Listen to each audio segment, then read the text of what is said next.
Hello everyone, my name is Tuane Ahorangi Bartlett. I'm a Violet Red Twin Flame in Karaka, New Zealand.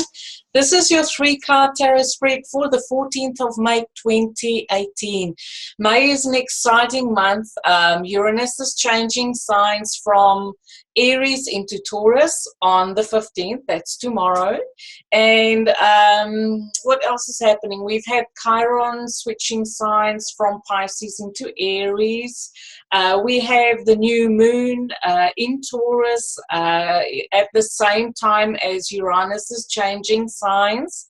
So there is a lot happening astrological, in the astrological way of things. So big shifts coming in for everyone in some way, shape or form. Today I'm using my original Rider-Waite Tarot deck, the one that I bought in South Africa before I immigrated here to New Zealand. And for inspiration, I'm using Oracle of Shadows and Light by Lucy Cavendish.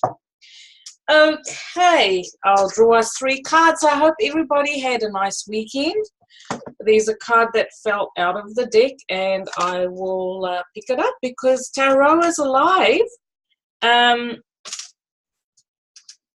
It shows us things. So the 2 that fell out, and I will be using this, is the first one is the Queen of Pentacles, and then we have the Ace of Pentacles with that. So the backdrop of this reading for today is there is a practical approach around your finances, around your daily routine, around your health. There is something that you want to invest your money in, that you want to invest your time and your life energy in. It's a really practical project. It could be nutrition, it could be a new hobby, it could be a new business venture, but you're looking long term. Maybe you want to buy something of great value that you feel is a good investment for you.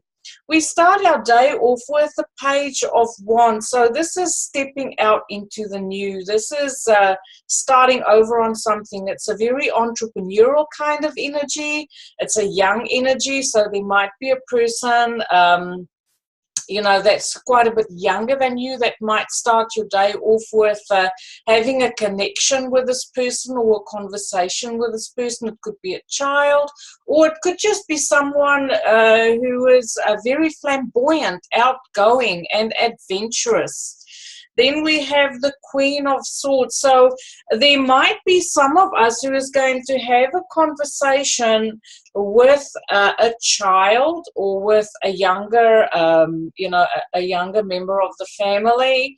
And there might have been a gap in the communication or a misunderstanding between the two, or it is almost like you're speaking a little bit of a different language and you have to work to understand each other, but you have the same goal in mind, but it's just a different approach. Each of you has different ideas on how to address whatever issue it is you're communicating about, but each of you have a different approach to achieve your goal. So I get the feeling there might be a little bit of a brainstorm, in-depth conversation.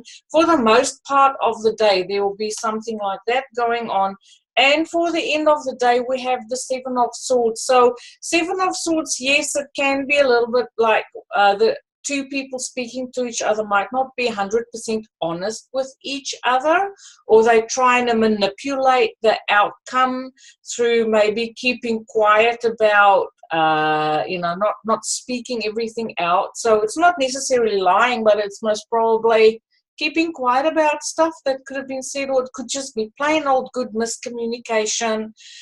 So the energy for today is do your research. Okay, and sometimes it's much better to listen and take your time and do your research, reflect on the past, whatever it is that you feel need to do, don't jump to conclusions or, just feel like you have to make a fast decision about something. This is about taking the time and perhaps handling an awkward situation of some kind in the way of having to communicate or connect with another person.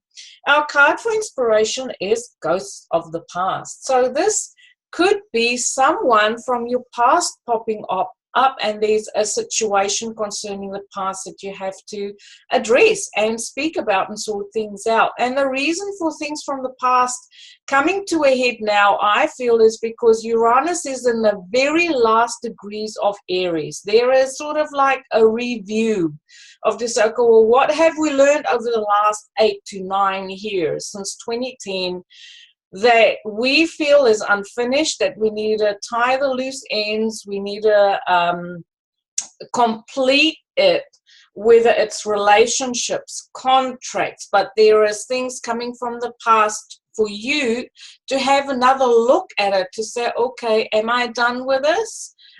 Because it is for our own spiritual growth and our own development, it is necessary to be able to finish off with certain situations so that we can bring in the energy of the new and allow the new and freshness of life to come in and rejuvenate us. So I wish you enjoyed, I hope you enjoyed this reading, and I hope it brings you some light and guidance. Thank you for watching, everyone. Light and love.